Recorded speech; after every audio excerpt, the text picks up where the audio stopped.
Kahit saan man sulok ng Metro Manila, mapasailalim ng tulay, ilog, estero, o bangketa, at kung saan pa, makikita tayong bahay na gawa lamang sa kahoy o yero. Katunayan, milyon-milyon ang informal settlers sa ating bansa. Ano nga ba ang pagsubok na kanilang kinakaharap?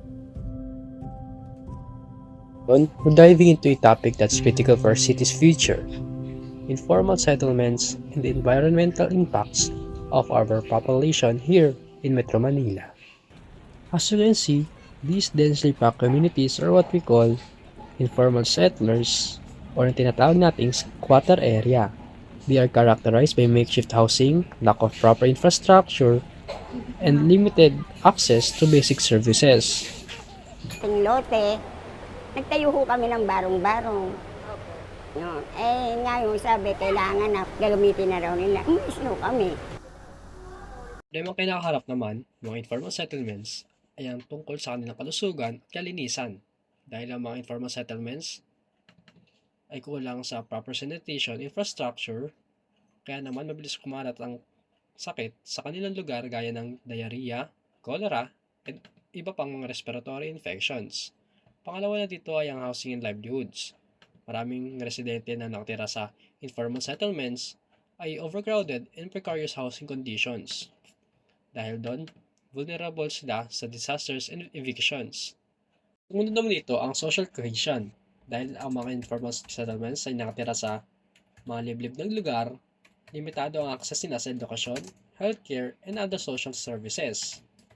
At gaya nga na sinabi ko na nakatira sila sa ilalim ng tulay, tabi ng ilog o sa estero, vulnerable sila sa impact ng climate change, gaya ng pagbaha, landslide, at iba pang extreme weather events.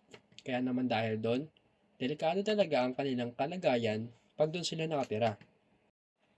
Overall, addressing the issue of informal settlements in urban areas requires a comprehensive approach.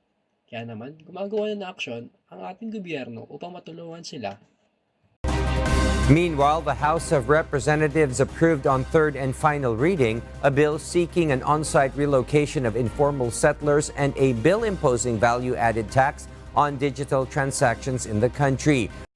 At kahit na madaming proyekto ang ginawa ang gobyerno upang matulungan ang mga taong ito, ilan pa rin sa kanila ay hindi sumasang-ayon dahil relocating informal settlers has frequently shown to be ineffective. At isa pa sa mga problema ng relocating informal settlers, napapalayo sila sa kanilang trabaho.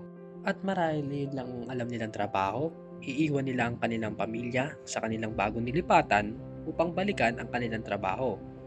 At dahil sa pag-iwan nila, makakagawa pa sila ng bagong pamilya. At bilang isang kasapi ng isang grupo ng mga scientists, there are several ways I can contribute to address these challenges of informal settlements. Una, by conducting a research and data analysis. By conducting a research is to understand the underlying causes and dynamics of informal settlements, including factors such as urbanization patterns.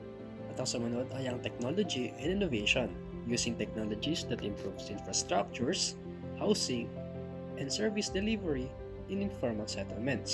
At isa pa sa mga magagawa ko ay ang pagkakaroon ng collaboration work with government agencies, non-profit organizations, at marami pang iba to co-create solutions, aid to open jobs na malapit sa kanilang bagong lilipatan.